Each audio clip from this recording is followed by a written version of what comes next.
Hey y'all, iRick Sky here, and I wanted to do a quick initial impressions video of the Sonos Arc soundbar. Now you can see it there. I've got it below my TV, and what you may not realize is actually attached to my TV.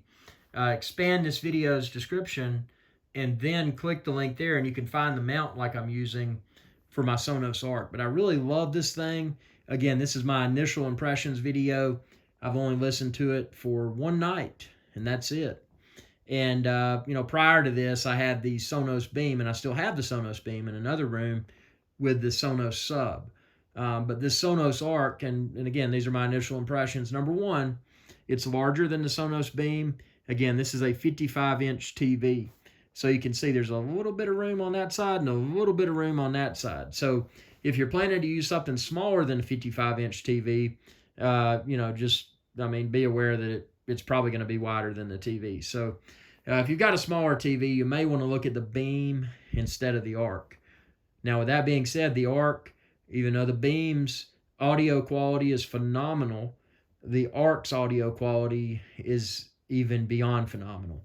It's got more speakers in it, and when you're listening to it, the Dolby Atmos surround sound just gives it a really authentic sounding. It sounds like stuff's moving around you, but this is the only speaker. Now, again, you can pair this with other speakers. If you want to pair it with some Sonos One SLs in the rear, maybe put you a sub or two, connect to it. I am connecting I've got a sub coming, the Sonos Sub Gen 3, because I do like the extra bass. But you may find that the bass from the Sonos Arc alone is perfectly acceptable. Again, I would encourage you to listen to the Sonos Arc in your environment first, and decide then if, hey, do you need to get the sub or do you not need the sub? Is the Arc itself okay? That's something you'll have to figure out on your own, because every space is different. So, you may have plenty of bass from this and not want a sub. I do have plenty of bass from this, and I am in a small space. I'm in a little bedroom, but I want the sub because I want that extra bass for like action movies and that kind of stuff. But all the other Sonos products, the speech, the spoken parts within movies is crystal clear, even if there's a lot of action going on. The audio engineers at Sonos definitely seem to know what they're doing, because this is a very, very professional sounding soundbar. Also worth mentioning, it uses the tuning thing. So after I set it up, I pulled out my iPhone. I was in bed where I am right now, and I ran the tuning app, and it tuned everything for my room. So when I listen to it, it sounds like a professionally tuned speaker, which it is, because I tuned it with the Sonos app. And but what's nice about this, I would definitely recommend, if you got your TV wall mounted, instead of, you could sit this on a dresser. But see, all I got on my dresser right now is some butt paste and some clothes. But you could sit it on a dresser if you wanted to. But I would definitely recommend this, because see how clean that is, and it just cleans up your dresser. I guess I should have taken that stuff off my dresser before I filmed this video, but I figured, why not, man? I just wanted to kick back, installed this Sonos Arc last night, listened to it for one night, and I'm excited to enjoy it for the next night. But initial impressions, extremely strong. The audio quality is phenomenal.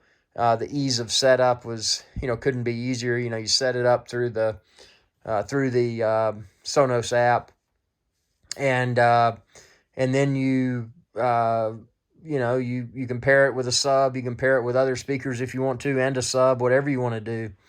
So it's, if you just want to have the soundbar itself, you may find that the Sonos Arc itself is more than sufficient for your home theater setup. So it's just, I don't know, I really like it.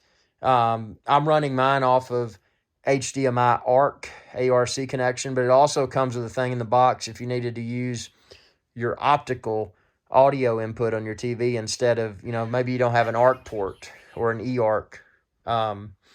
In that scenario, you could use the little optical adapter. So easy to install.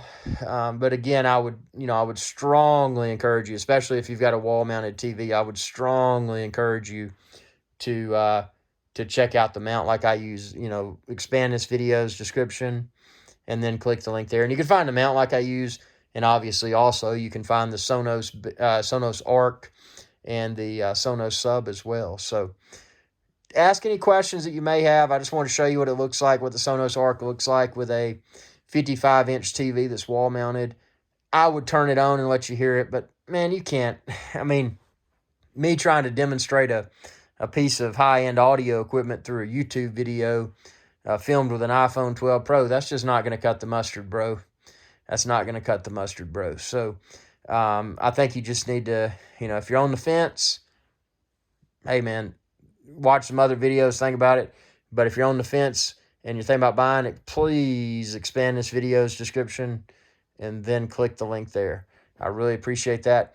Any questions or comments, comment below. Have you had a Sonos Arc? Was your experience positive? Was it negative? I'm not here to to preach only good stuff. If something with this thing breaks, granted, you'll hear about it on YouTube.